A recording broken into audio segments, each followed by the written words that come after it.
অপেক্ষা শব্দটা যতটা সহজ শোনায়, ভেতরে ততটাই পাহাড় সমান জটিলতা লুকিয়ে থাকে।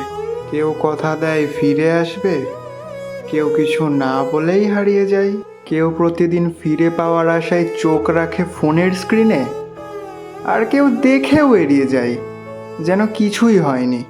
অপেক্ষা মানে শুধু সময় চলে যাওয়া নয়, অপেক্ষা মানে মন দিয়ে কাউকে ভালোবাসা আর শেষে খালি হাতে থেকে যাওয়া। অপেক্ষা মানুষকে বদলে দেয়। এক সময় যে চোখে ভালোবাসা ছিল, সেখানে জমে শুধুই নীরবতা। আর তখন বুঝতে পারি কিছু মানুষকে হারানোই ছিল আমাদের মুক্তি। আর কষ্টটা তখনই বেশি বাড়ে যখন বুঝে যাও যে মানুষটার জন্য অপেক্ষা করছো সে হয়তো কখনোই ফিরবে না।